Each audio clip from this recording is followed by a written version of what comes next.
નમસ્કાર વિદ્યાર્થી મિત્રો. તો મેં તમને વાત કરેલી કે વિધેયોના પ્રદેશ કેમ મેળવવા, આની ઉપર આધારિત આપણે એક લેક્ચર લેવાના છીએ. એકદમ બેઝિકથી શરૂઆત કરી અને જેડબલઈ લેવલના ક્વેશ્ચનને આપણે સોલ્વ કરવાના છીએ. આપણને કોઈ પણ પ્રકારનું ફંક્શન આપે એનું પ્રદેશ, એનો ડોમેન કેમ મેળવવો એ આપણે આજના લેક્ચરની અંદર જોવાના છીએ. ઓકે, આજના લેક્ચરમાં જ્યાં સુધી થાય એટલા ક્વેશ્ચન કરીએ. એવું લાગશે તો આપણે બીજો લેક્ચર પણ પ્રદેશ માટે આપશું. ત્યારબાદ વિસ્તાર કેમ મેળવવો એના માટે પણ 1-2 લેક્ચર આપણે આપશું. પણ આપણા માટે મહત્વની વસ્તુ એ છે કે આપણને કોઈ પણ વિધેય હોય તો એનો પ્રદેશ અને વિસ્તાર મેળવતા આવડવો જોઈએ. કારણ કે આ વસ્તુ આપણને 12th સાયન્સના ફર્સ્ટ ચેપ્ટર સંબંધ અને વિધેય માટે ત્યાં પણ આપણને ખૂબ જ ઉપયોગી રહેશે. ઓકે, તો ચલો આપણે શરૂઆત કરીએ. વિધેયનો પ્રદેશ કેમ મેળવવો, એટલે કે વિધેયનો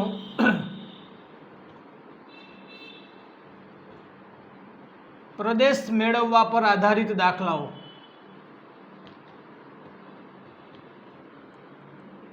વિધેયનો પ્રદેશ મેળવવા પર આધારિત દાખલાઓ મતલબ કે find the domain of function. Domain of function આપણે મેળવવું છે, ડીએફ એટલે કે વિધેયનો પ્રદેશ આપણે મેળવવો છે. તો એની પહેલાં આપણે થોડો કન્સેપ્ટ ક્લિયર કરી લઈએ કે ભાઈ જ્યારે પણ આપણું જે વિધેય છે એ વાસ્તવિક વિધેય જે સરવાળા સ્વરૂપમાં હોય, મતલબ કે બે વિધેય હોય, એફ વિધેય અને જી વિધેય, ત્યારે બે વિધેયનો જ્યારે સરવાળો આપણને આપેલો હોય ત્યારે આપણા વિધેયનો પ્રદેશ શું થાય. માની લો કે તમને એક વસ્તુ સમજાવું કે ભાઈ એક વિધેય આપણો આ પ્રકારે છે, F of x is equal two √1 - x + 1/x² - 4. ચલો, કોઈક આ રીતે આપણને ફંક્શન આપેલું છે તો તમે જોઈ શકો છો કે આ પણ એક વિધેય છે, આ પણ એક વિધેય છે અને બંને વિધેય વચ્ચે સરવાળો છે. બંને વિધેય વચ્ચે સરવાળો છે. ઓકે, તો શું કરશું, તો આ વિધેયનો પ્રદેશ શું થાય, આ વિધેયનો પ્રદેશ શું થાય એ આપણને કેમ ખબર પડે. તો એટલા માટે જો આપણને કીધું છે કે ભાઈ તમે જે બે વિધેયનો સરવાળો કરો છો અથવા જે બે વિધેયની બાદબાકી કરો છો અથવા જે બે વિધેયનો ગુણાકાર કરો છો અથવા જે બે વિધેયનો તમે ભાગાકાર કરો છો એ બંને વિધેય માટે તમને એવું કહી દીધું કે ભાઈ પહેલું વિધેય જે છે એ A થી R પરનું વિધેય છે. મતલબ કે F વિધેયનો પ્રદેશ શું છે, F વિધેયનો પ્રદેશ શું છે તમારા માટે જરા જુઓ જોઈએ. ડોમેન ઓફ F ફંક્શન કેટલો છે, A છે, અને ડોમેન ઓફ G ફંક્શન એટલે કે બીજા વિધેય G વિધેયનો પ્રદેશ શું છે, B છે. રાઈટ. પરંતુ જ્યારે પણ એવી વાત કરવાની થાય કે તેથી બેયનો સરવાળો કરશો. હવે આ સરવાળો આપણે શીખી ગયા છે આગળના લેક્ચરની અંદર. બે વિધેયનો સરવાળો કરતા આપણને આવડે, કશું ના હોય એની અંદર, બરોબર. પરંતુ સરવાળો કર્યા પછી જે વિધેય મળે અને એના વિસ્તાર, એના પ્રદેશની જો આપણે વાત કરવી હોય, મતલબ કે ડોમેન ઓફ F + G, આ રીતે કે ભાઈ F + G નો પ્રદેશ કેમ મળે, તો ભાઈ એનો પ્રદેશ મેળવવો સાવ સરળ. એનો પ્રદેશ મેળવવો સાવ સરળ. કઈ રીતે? F નો પ્રદેશ અને G ના પ્રદેશનો છેદગણ લેવાનો. શું કરવાનો? F નો પ્રદેશ અને G ના પ્રદેશનો છેદગણ લેવાનો. તમે જોઈ શકો છો F નો પ્રદેશ છે A, G નો પ્રદેશ છે B, તો બંનેનો છેદગણ, આ બંનેનો છેદગણ તમે જોઈ શકો છો એ આપણા F + G વિધેયનો પ્રદેશ થઈ ગયો. એવી જ રીતે F - G વિધેયનો પ્રદેશ પણ શું થાય, A/B થશે. Okay, domain of F - G is equal two DF intersection DG.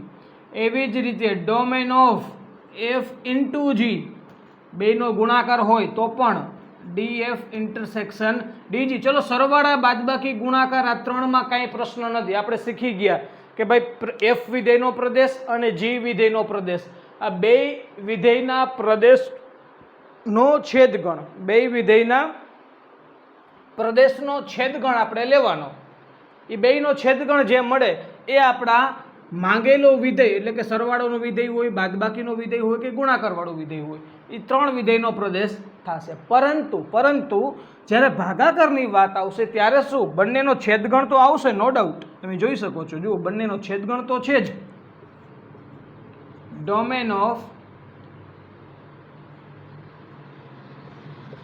બંનેનો છેદગણ તો છે જ, એટલે કે DF ઇન્ટરસેક્શન DG તો છે.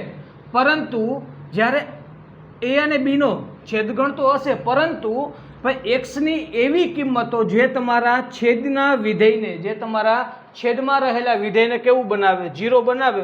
તો એક્સની આવી કિંમતો તમારે બી માંથી માઇનસ કરવી પડે. જોજો આખામાંથી હું માઇનસ નથી કરતો. કેમાંથી માઇનસ કરું? માત્ર ને માત્ર બી માંથી માઇનસ કરું છું. ઓકે, તો અહીંયા પણ એવું જ આપણે લખી શકીએ.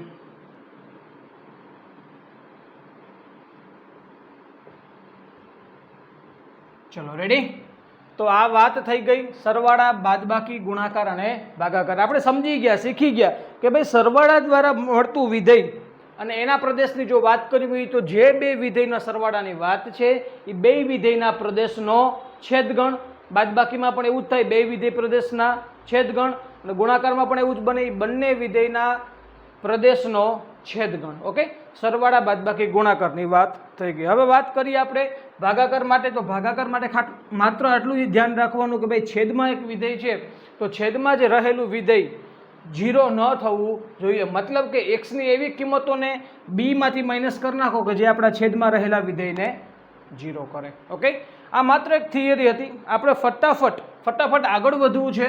આ નોટ ડાઉન કરી લેજો. આપણે આગળ વધવું છે એમસીક્યુ ઉપર. ઓકે, તો એમસીક્યુ સોલ્વ કરશું તો જ આપણને ટોપિકને સોલ્વ કરવામાં વધારે મજા આવશે અને તો જ આપણે ટોપિકને સમજી શકશું કે ભાઈ વિધેયનો પ્રદેશ કેમ મેળવવો.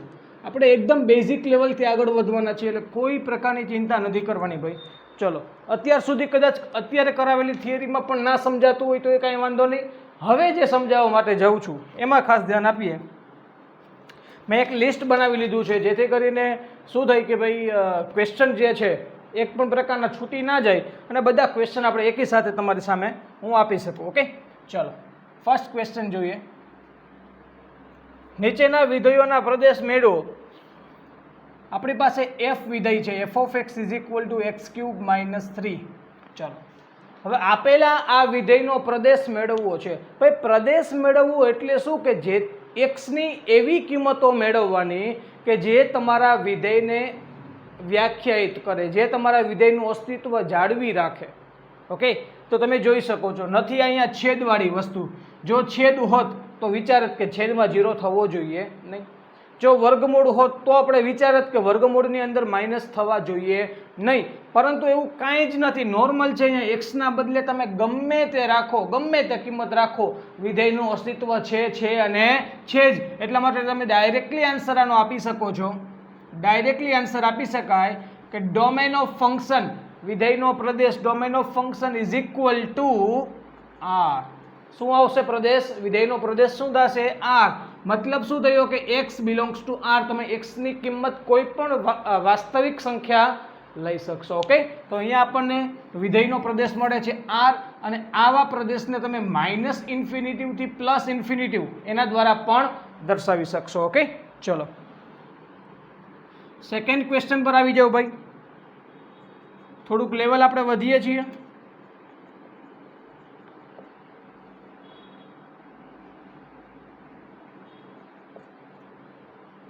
ચલો શું કરશું?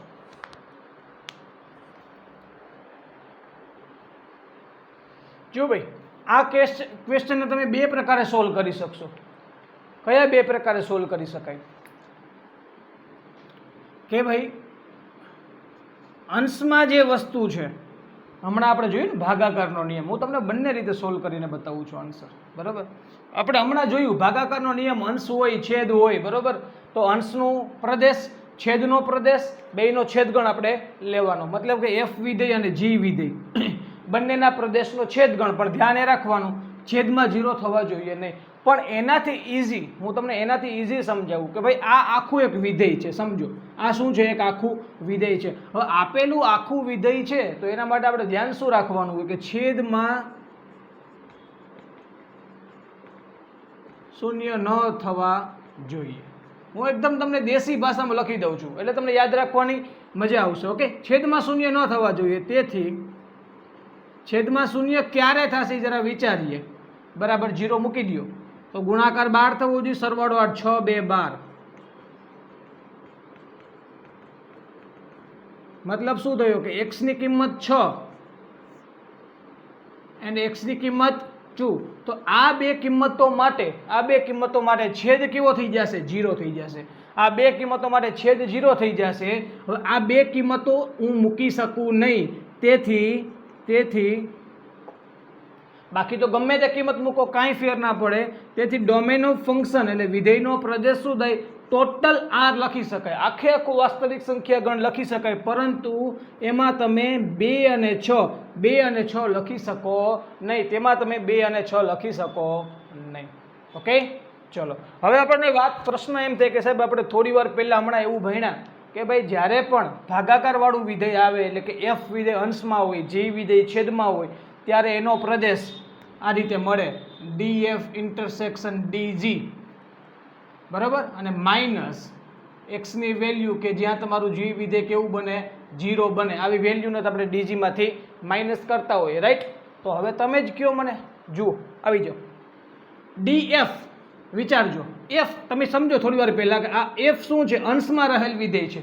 શું છે? અંશમાં રહેલ વિધેય છે. તો એ અંશમાં રહેલ વિધેય જે છે x² + 2x + 1, જો હું આને એફ ઓફ એક્સ કહી દઉં તો મને આન્સર આપવો જોઈએ. આનો પ્રદેશ શું થાય ભાઈ? એક્સની એવી કઈ કિંમત મૂકું કે જેથી વિધેયનું અસ્તિત્વ ના રહે? તો એવી કોઈ એક્સની કિંમતો મળતી જ નથી, કારણ કે એક્સની દરેક કિંમત માટે x બિલોંગ્સ ટુ r માટે આપેલા વિધેયનું અસ્તિત્વ તો છે જ. જોઈ શકો છો, કારણ કે નથી છેદની વાત કરવાની કે નથી વર્ગમૂળની વાત કરવાની, તો વિધેયનું અસ્તિત્વ તો છે જ. મતલબ કે આ અંશમાં રહેલું વિધેય કે જેને હું એફ ઓફ એક્સ કહું તો એ વિધેયનો પ્રદેશ થયો r. ચલો r લખી નાખ્યા. હવે છેદગણ. હવે જી વિધેય શું છે? જી વિધેય x² - 8x + 12, x² - 8x + 12. હવે આના વિધેય, આના પ્રદેશની વાત કરીએ આપણે, ડીજી. મેં તમને કીધું છેદમાં રહેલું વિધેય જે છે એમાંથી તમારે એક્સની એવી કિંમતોને માઇનસ કરી નાખવાની કે જે તમારા છેદના વિધેયને 0 બનાવી દે. તો આ 0 ક્યારે બનાવશે? આપણને ખબર જ છે 2, 6 માટે. તો આ વિધેયનો પ્રદેશ શું થયો? આર. આખે આખો આર લખી શકાય, કોઈ ચિંતા નહીં ભાઈ, પરંતુ હું 2 અને 6 ના લખી શકું, કારણ કે જેથી મારું છેદનું વિધેય શૂન્ય બની જાય છે. તો આ ડીજી મળી ગયા r - 2, 6, ડીએફ મળી ગયા r. તેથી આ આપણું ફાઇનલી જે વિધેય છે આપણું, તેથી માગેલ પ્રદેશ ડીએફ ઇન્ટરસેક્શન ડીજી થાય. બંનેનો છેદગણ મેળવો, બંનેનો છેદગણ તમે જ વિચારીને મને હમણાં જવાબ આપશો. આ સૌથી મોટો અને આ જે ગણ છે એ તો આની અંદર આવેલો છે ને, તો બેનો છેદગણ શું થાય? બેનો છેદગણ શું થાય? આ જ વસ્તુ થાય કે ના થાય? કહેવાનો મતલબ એમ થયો, તમને ડાયરેક્ટલી આન્સર મળ્યો કે ના મળ્યો? આ બે વાત તો એક જ થઈ કે ના થઈ? તમે કન્સેપ્ટ પ્રમાણે જાઓ કે પછી આપણે કરેલી થિયરી પ્રમાણે જાઓ, રાઈટ? પણ એકદમ ઇઝી ભાઈ, આ વસ્તુ તો મેં તમને સમજાવી કે અંશનું વિધેય, અંશનો પ્રદેશ, છેદનો પ્રદેશ, બેયના પ્રદેશ મેળવી લીધા પછી બંનેનો છેદગણ મેળવીએ એટલે આપણને આખા વિધેયનો પ્રદેશ મળે. આખા વિધેયનો આપણને આવા ભાગાકારવાળા વિધેયનો પ્રદેશ મેળવવો હોય તો અંશના વિધેયનો પ્રદેશ, છેદના વિધેયનો પ્રદેશ અને બંનેનો છેદગણ મેળવવાથી આપણને ભાગાકારવાળા વિધેયનો પ્રદેશ મળતો હોય છે. ઓકે, ચલો આ વાત તો થઈ ગઈ. આ વસ્તુ પણ તમે નોટ ડાઉન કરી શકો છો. ઓકે, આપણે આગળ વધીએ. પણ સૌથી સરળ વસ્તુ તમને કઈ લઈ ગઈ? અહીંયા તમને આઈડિયા આવી ગયો છે. સૌથી સરળ વસ્તુ ભાઈ આ છે. એનું કારણ છે કે તમારે ખાલી આટલું જ ધ્યાન રાખવાનું છે, છેદને 0 નથી કરવા. ઓકે, છેદને 0 નથી કરવા તો છેદ 0 ક્યારે થશે? કે જો x ની કિંમત 2 અને x ની કિંમત 6 હશે તો છેદ 0 થઈ જશે. તો આવી કિંમતને તમે r માંથી માઇનસ કરી નાખો એટલે છેદ 0 ના થાય. છેદ 0 ના થાય એટલા માટે આપણા વિધેયનું અસ્તિત્વ છે અને આપણને પ્રદેશ મળી જાય. ઓકે, ચલો હવે આપણે આગળ વધીએ. ક્વેશ્ચન નંબર ચલો બચ્ચો, ક્વેશ્ચન નંબર 3 પર આગળ વધીએ છીએ. ક્વેશ્ચન નંબર 3 શું છે જરા જોઈએ. 1 મિનિટ. ઓકે, ચલો. f of x is equal to √x - 2. જોજો ભાઈ, આપણને વર્ગમૂળમાં એક વિધેય આપેલું છે. યાદ કરો મેં શું કીધેલું? વર્ગમૂળની અંદર રહેલી વસ્તુ ક્યારેય પણ ઋણ થવી જોઈએ નહીં. હવે લખી શકાય કે ભાઈ વર્ગમૂળની અંદર રહેલી વસ્તુ હંમેશા 0 હોય તો ચાલે. 0 હશે તો ચાલશે, કારણ કે 0 નું વર્ગમૂળ 0 થાય, પરંતુ ઋણ ન થવી જોઈએ. 0 અથવા 0 કરતાં મોટી હોવી જોઈએ. ધેરફોર x ની વેલ્યુ છે is greater than or equal to 2. -2 જે સામેની બાજુ જાય તો +2 થઈ ગયા. ઓકે, તો x is greater than or equal to 2 મતલબ કે x ની કિંમત તમે 2 અથવા 2 કરતાં મોટી મૂકશો તો જ તમારા વિધેયનું અસ્તિત્વ છે, બાકી અસ્તિત્વ નથી. તેથી વિધેયનો પ્રદેશ એટલે domain of function is equal two minimum value કેટલી, આ શું વંચાય, એક્સની કિંમત 2 અથવા 2 થી મોટી, તો 2 લઈ શકાય એટલા માટે સમૃદ્ધ અંતરાલ, ક્લોઝ ઇન્ટરવલ અથવા મોટી એટલે ઇન્ફિનિટિવ સુધી આપણે આગળ વધવાનું છે. વિદ્યાર્થી મિત્રો આટલું સરળ છે વિધેયનો પ્રદેશ મેળવવો. ચલો રેડી, આગળ વધીએ. ક્વેશ્ચન નંબર 4 ઉપર આવી જાઓ બધા વિદ્યાર્થી મિત્રો. ક્વેશ્ચન નંબર 4 શું કહે છે જરા જોઈએ. F of x is equal two 1/√1 - x. ચલો બચ્ચા પાર્ટી, 1/√1 - x. થોડોક ફેરફાર આપણને અહીંયા જોવા મળેલ છે, થોડો ફેરફાર. છેદ પણ આપેલો છે અને વર્ગમૂળ પણ આપેલું છે. આપણે બે વસ્તુ અહીંયા ધ્યાનમાં લેવાના છીએ. છેદ પણ આપેલો છે, વર્ગમૂળ પણ આપેલું છે. બે વસ્તુ ધ્યાનમાં લેશું. છેદ 0 ન થવો જોઈએ અને વર્ગમૂળની અંદર માઇનસ આવવા જોઈએ નહીં. તો બે વસ્તુને ધ્યાનમાં લઈ અને આપણે આગળ વધીએ તો શું બને જરા જોઈએ. ચલો અહીંયા 1 - x, તો x ની કિંમત તમે 1 લઈ શકો નહીં. જો 1 લેશો તો છેદ કેવો થઈ જશે, 0. અહીંયા x બરાબર 1 લેવાથી છેદ 0 બને. ભલે મારે દેશી ભાષામાં લખવું પડે, એકદમ ગુજરાતી ભાષામાં તમને સમજાય રીતે લખવું પડે, કારણ કે તો જ આપણો કન્સેપ્ટ આપણા મગજમાં ક્લિયર થશે અને આ પ્રકારના કોઈ પણ ક્વેશ્ચનને આપણે ઇઝીલી સોલ્વ કરી શકશું. એટલે x બરાબર 1 લેવાથી છેદ 0 બને. આ એક વસ્તુ મગજમાં રાખશું. બીજી વસ્તુ, તથા વર્ગમૂળની અંદર રહેલી વસ્તુ હંમેશા આપણે કેવી રાખવી પડે, ઇક્વલ ટુ 0 નહીં ભાઈ, ઇક્વલ ટુ 0 અહીંયા રાખશું નહીં. જો હું ઇક્વલ ટુ 0 રાખું તો છેદ 0 થવાની શક્યતા રહે. એટલે મારે માત્ર ને માત્ર શું કરવું પડે, 1 - x ઇઝ ગ્રેટર દેન 0. અને ભાઈ એક વસ્તુ મગજમાં રાખો, જ્યારે પણ આ રીતે 1/f(x) પ્રકારનું ફંક્શન આવે ને, 1/f(x) પ્રકારનું ફંક્શન, ત્યારે યાદ રાખવાનું વર્ગમૂળની અંદર હોય તો, બરોબર, કે અંદર રહેલી વસ્તુ છે ને એ ગ્રેટર દેન 0 બતાવવાની, ગ્રેટર દેન ઓર ઇક્વલ ટુ બતાવવાની નહીં. કારણ કે ઇક્વલ ટુ બતાવો તો છેદમાં 0 થાય અને છેદમાં 0 થાય તો અસ્તિત્વ રહે નહીં. ઓકે, ચલો 1 - x ગ્રેટર દેન 0 મારે બતાવવા છે. હું ઇક્વલ ટુ 0 નહીં બતાવું, કારણ કે ઇક્વલ ટુ 0 બતાવીશ તો છેદ કેવો બનશે, 0 બનશે, રાઈટ. તો 1 ગ્રેટર દેન x થાય, ધેરફોર x લેસ દેન 1 થશે. તો x ની કિંમત મારે 1 કરતાં ઓછી લેવી પડે, 1 લઈ શકું નહીં. થોડુંક પછી પ્રેક્ટિકલી પણ વિચારવાનું, વિધેયને જોઈને 1 લઈ તો 0 થઈ જશે. 1 લેવાના નથી, પણ 1 થી નાની કિંમતો બધી લેવાની છે. તેથી વિધેયનો પ્રદેશ મને મળી ગયો 1 થી નાની કિંમતો. આ 1, ચલો રેડી, 1 થી નાની એટલે ક્યાં સુધી, -ઇન્ફિનિટિવ સુધી. 1 નથી લેવાના એટલા માટે મેં ત્યાં ઓપન ઇન્ટરવલ રાખેલો છે. ઓકે, ચલો રેડી, આગળ વધીએ. ક્વેશ્ચન નંબર 5 શું કહે છે? ક્વેશ્ચન નંબર 5 શું કહે છે? અરે ભાઈ લાજવાબ ક્વેશ્ચન છે, જબરદસ્ત ક્વેશ્ચન છે ભાઈ.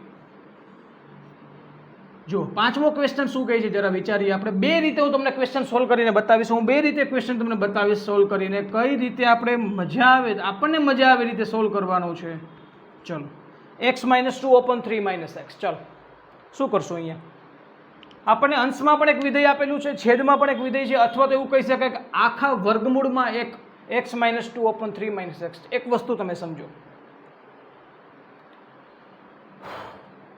કે મારે ભાઈ ટોટલી વર્ગમૂળની અંદર રહેલી વસ્તુને મારે ઋણ નથી થવા દેવી. વર્ગમૂળની અંદર રહેલી વસ્તુ મારે ઋણ નથી થવા દેવી. એટલા માટે હું શું કરીશ, x - 2/3 - x is greater than or equal to 0. થશે કે નહીં થાય? ઓકે, 0 થશે તો કાંઈ વાંધો નહીં. કદાચ તમે x ના બદલે 2 લ્યો તો 2 - 2 0 થાય, તો એનાથી કાંઈ પ્રશ્ન છે નહીં. પરંતુ ઋણ થવી જોઈએ નહીં. પણ હા, એક વસ્તુ ભૂલાય નહીં હો, એક વસ્તુ ના ભૂલાય, ધ્યાન રાખજો. છેદ 0 ના થાય એટલા માટે તમે x ની કિંમત 3 નથી લઈ શકતા. જો તમે x ના બદલે 3 લેશો તો 3 - 3 એટલે 0 થાય. એટલે x ના બદલે 3 લેવાના નથી. આ વસ્તુ મગજમાં ફિટ કરજો. ચલો રેડી, હવે સમજો.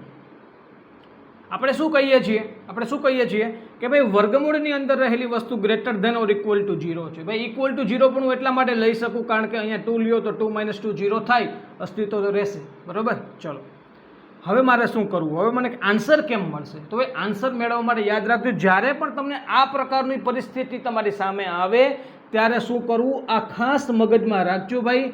હવે સમજો, આ આખી વસ્તુ અંશ અને છેદ, બરોબર, કેવું છે, ધન છે. કેવું છે, ધન છે. હવે ધન હોવાના બે કારણો છે, ધન હોવાના બે કારણો છે કે અંશ પણ ધન હોય, છેદ પણ ધન હોય, તો આ બે વસ્તુ ધન થાય. અને બીજું કારણ એ છે અંશ ઋણ હોય, છેદ પણ ઋણ હોય, બે ઋણ હોય તો પણ ધન હોઈ શકે. ઓકે, તો આવા બે ઓપ્શન આપણી સામે ઊભા છે, બરોબર. તો એક કામ કરીએ આપણે કે એના કરતાં બેટર શું કરીએ આપણે કે ભાઈ હું જો હું અહીંયા અંશને પણ 3 - x વડે મલ્ટીપ્લાય કરું ને છેદને પણ હું 3 - x વડે મલ્ટીપ્લાય કરું તો તમને આઈડિયા આવી ગયો હશે કે આવું કરવાથી છેદ કેવો થઈ ગયો. આવું કરવાથી છેદ તો ફાઇનલ થઈ ગયું ને, એકદમ 100% ફાઇનલ થઈ ગયું કે 3 - x નો વર્ગ હંમેશા કેવો છે, છેદમાં શું આવી ગયા 3 - x નો વર્ગ હંમેશા કેવો હોય, ધન હોય, હંમેશા કેવો હશે, ધન હશે, હંમેશા ધન હશે. ઓકે, x ની વેલ્યુ હું 3 લઈ શકું નહીં, x ની વેલ્યુ 3 નહીં લઈ શકું, બરોબર. બાકી તો બધા હંમેશા કેવું હશે, ધન હશે.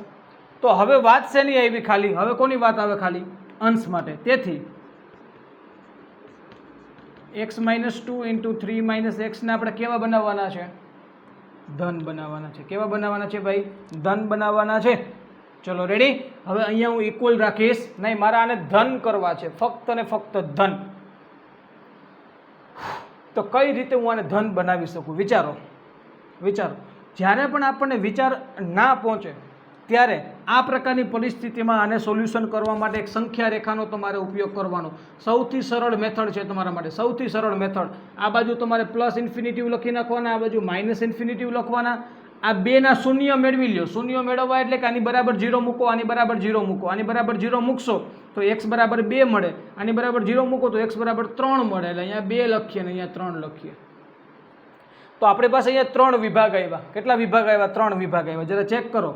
હવે આ વિભાગમાંથી એક કિંમત લ્યો, 3 થી મોટી કિંમત લ્યો, 4 મૂકો જોઈએ. 4 - 2 એટલે 2 ને 3 - 4 એટલે -1.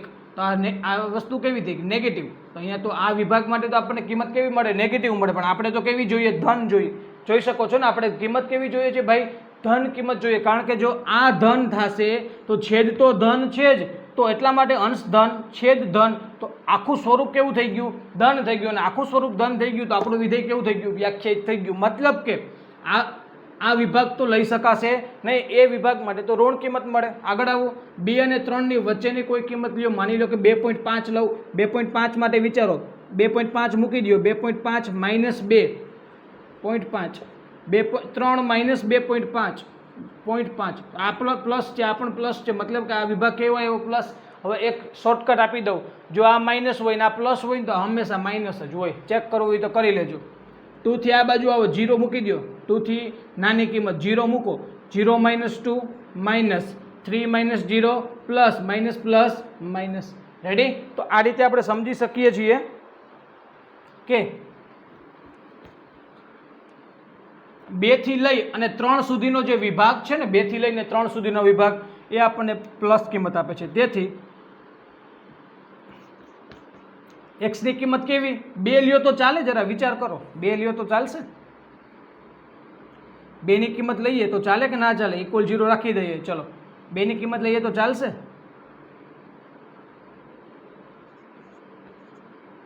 2 થી લઈને 3 સુધી. ઓકે, 2 થી લઈને 3 સુધી. પણ આપણે શું કીધું છે, 3 લેવાના નથી, 3 નથી લેવાના. તમે 2 લેશો તો ચાલશે. એનું કારણ છે 2 - 2 કરો તો 0 થઈ જાય. તમે 3 લ્યો તો પણ ચાલે, તો 3 - 3 લો તો 0 થાય. પરંતુ છેદમાં પણ 3 લેવાથી 0 થાય એટલે અસ્તિત્વ રહે નહીં. એના લીધે શું કરશું આપણે, તેથી વિધેયનો પ્રદેશ DF બરાબર આ 2 3 છે. ઓકે, 3 લેવાની મનાઈ છે તો 2 લઈ શકાય, પણ 3 લેવાના નથી. એટલે 3 સુધી, 3 ની બાજુમાં શું લખશું આપણે, ઓપન ઇન્ટરવલ લખશું. આ થયો આપણો આન્સર વિદ્યાર્થી મિત્રો. ચલો રેડી. બધાને એકદમ ઇઝીલી સમજાઈ ગયું હશે, હું એવી આશા રાખું છું. ઓકે, ચલો. હવે આ વસ્તુ ઘણાને અઘરી પડી હશે. મને એવું લાગે છે કે આ વસ્તુ ઘણાને થોડીક ડિફિકલ્ટ લાગે. ભાઈ અઘરું નથી, તો તમને સમજાવું છું. જો કઈ રીતે મેં કર્યું ને, વર્ગમૂળની અંદર રહેલી વસ્તુને કેવી બતાવી દીધી, ધન બતાવી દીધી. ઓકે, પછી વિચાર્યું કે ભાઈ છેદ ક્યારે 0 બની જાય, તો 3 ની કિંમત માટે તો x બરાબર નથી 3. આવું મેં પહેલાથી જ યાદ રાખી લીધું. હવે આગળ વધો. જ્યારે પણ આ પ્રકારનું સ્વરૂપ આવે ને ત્યારે શું કરવાનું, છેદને મારે હંમેશા ધન બતાવવો હોય તો એનો વર્ગ કરી નાખો, એના વડે મલ્ટીપ્લાય કરીને અંશમાં પણ એના વડે મલ્ટીપ્લાય કરો. તો છેદમાં તો વર્ગ થઈ ગયો એટલે હંમેશા કેવા હશે, ધન હશે. તો અંશને મારે ધન બતાવવા છે તો ધન એક્સની કઈ કિંમતો માટે અંશ ધન બનશે? એનું કારણ છે તમે એક્સની મન પડે એવી કિંમત ના લઈ શકો. એક્સની મન પડે એવી કિંમત એક્સ બરાબર 5 લ્યો, જરા વિચારો. એક્સ બરાબર 5 લેશો તો 5 - 2 એટલે 3 અને 3 - 5 એટલે -2 તો -6 ઋણ આવ્યા. આવી ના આલે કિંમતો. તો એક્સની કઈ કિંમતો લઈશું કે જેથી અંશ ધન બને? જો છેદ તો ધન થઈ ગયો, અંશ એક્સની કઈ કિંમતો માટે ધન બનશે આપણને ખબર નથી. તો એ ખબર મેળવવા માટે તમારે સંખ્યા રેખા દોરવાની અને x - 2 બરાબર 0 વિચારો એટલે x બરાબર 2 થાય.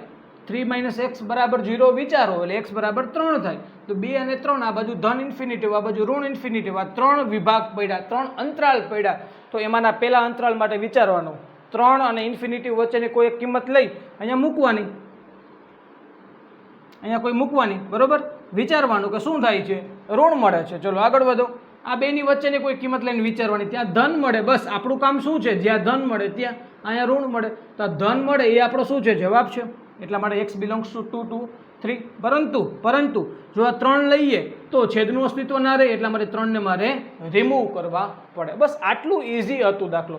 ઓકે, હજુ પણ આને ઇઝી કરવાનો આપણે પ્રયત્ન કરીએ તો આટલું નોટ ડાઉન કરી લેજો આખો બોર્ડ, બરોબર. પણ અહીંયા હું તમને બીજી રીતે કરાવવાનો પ્રયત્ન કરું છું. ચલો જુઓ, આન્સર આપણે યાદ રાખશું, ક્લોઝ ઇન્ટરવલ 2 2 3. ચલો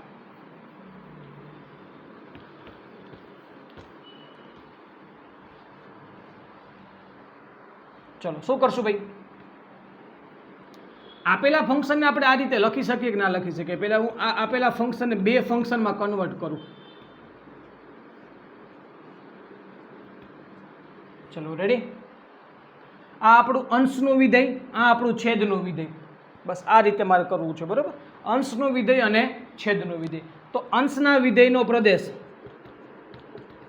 અંશ માટે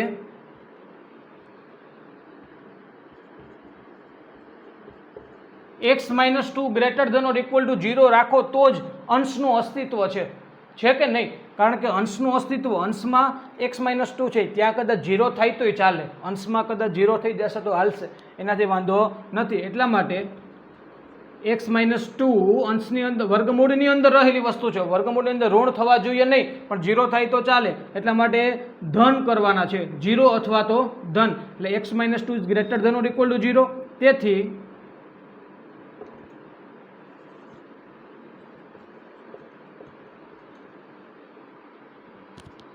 તેથી આ શું થઈ ગયું ભાઈ, x greater than or equal to 2, બરાબર. તેથી x બિલોંગ્સ ટુ 2 થી લઈને ક્યાં સુધી, ઇન્ફિનિટિવ સુધી. ચલો રેડી. હવે છેદ માટે વિચારો, છેદની અંદર રહેલી વસ્તુ છે ને ભાઈ, આ મગજમાં રાખજો. એક તો છેદમાં વર્ગમૂળ પણ છે, છેદની અંદર વર્ગમૂળ પણ છે અને છેદની અંદર છેદ પણ છે, બરાબર. મતલબ કે છેદમાં રહેલા વિધેય માટે એક તો છેદનો નિયમ લાગુ પડે અને એક વર્ગમૂળનો નિયમ પણ લાગુ પડશે. તો એના માટે શું વિચારશું આપણે કે ભાઈ 3 - x છે ને એ ફક્ત ધન રાખશું, ઇક્વલ ટુ 0 રાખશું નહીં. જો ઇક્વલ ટુ 0 રાખો તો છેદ 0 થઈ જાય, બરાબર. એટલે શું કરીએ, 3 - x ઇઝ ગ્રેટર ધેન 0. એનો મતલબ એમ થયો 3 ઇઝ ગ્રેટર ધેન x. એટલે આનો મતલબ એમ થયો x લેસ ધેન 3. તો x ની કિંમત કેવી, 3 થી નાની.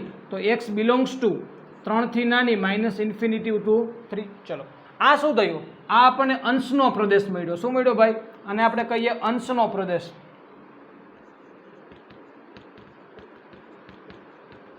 આ શું થયો, છેદનો પ્રદેશ. હવે આપણે આપણા વિધેયનો પ્રદેશ જોતો હોય, તો બેયનો શું કરવો પડે, છેદગણ કરવો પડે કે ના કરવો પડે? તો વિધેયનો પ્રદેશ બરાબર અંશનો પ્રદેશ શું છે, 2 ટુ ઇન્ફિનિટિવ છેદગણ -ઇન્ફિનિટી ટુ 3. મતલબ કે તમારે વિધેયનો પ્રદેશ જોવો હોય તો આપણે હમણાં જ કન્સેપ્ટ મેં તમને ક્લિયર કરાવ્યો હતો કે અંશનો પ્રદેશ અને છેદના પ્રદેશનો તમારે છેદગણ મેળવી લેવાનો. હવે આ છેદગણ મેળવવામાં ઘણા વિદ્યાર્થીઓને પ્રશ્ન થાય, સાહેબ અમને નથી આવડતું. કોઈ ચિંતા ના કરો, તમને સંખ્યા રેખા ઉપર દર્શાવતા તો આવડશે ને. જુઓ, અંશને સંખ્યા રેખા ઉપર દર્શાવો.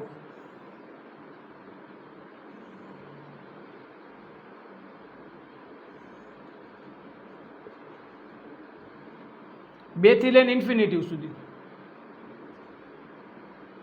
2 લેવાના છે, એટલે ત્યાં ઘાટું કરવું અને આ રીતે જવાનું છે, બરોબર. હવે આગળ વધો. આ શું બતાવે? માઇનસ ઇન્ફિનિટીથી લઈને 3 લેવાના નથી એટલે તમે ગેપ રાખ્યો અને માઇનસ ઇન્ફિનિટી. હવે આ બે વસ્તુ તમે જુઓ તો બેમાં કોમન શું આવ્યું તમે જોઈ શકો છો. આટલો ભાગ તમારા માટે કોમન છે, મતલબ કે કોમનમાં શરૂઆત ક્યાંથી થઈ? 2 થી. 2 બેયમાં છે, અહીંયા પણ લઈ શકાય, અહીંયા પણ લઈ શકાય. આગળ વધો 3 સુધી. ક્યાં સુધી? 3 સુધી. તો 3 અહીંયા નથી લઈ શકાતા, અહીંયા લઈ શકાય. એટલે બેયમાંથી કોમન હોય એવું જ લેવાનું, તો 3 લઈ શકાય નહીં. તો ક્લોઝ ઇન્ટરવલ 2 to 3 એ આપણા માટે એનો છેદગણ થઈ ગયો અને એ જ આપણો શું છે? વિધેયનો પ્રદેશ થશે. ઓકે વિદ્યાર્થી મિત્રો, મેં શું કર્યું છે? આખા વિધેયને અંશનું વિધેય અને છેદનું વિધેય આ રીતે બે વિધેયમાં ડિવાઈડ કર્યું.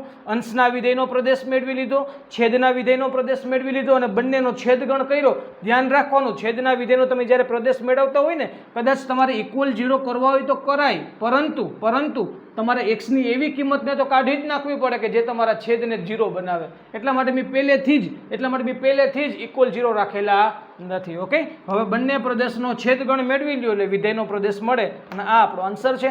તમને જે રીત મગજમાં બેસે, વધુમાં વધુ જે પ્રેક્ટિસ થશે એટલે ઓટોમેટિકલી આપણને મજા આવે રીત આપણાથી થઈ જશે. ઓકે, ચલો વિડીયો પોઝ કરી ક્વેશ્ચન બધા નોટ ડાઉન કરી લો.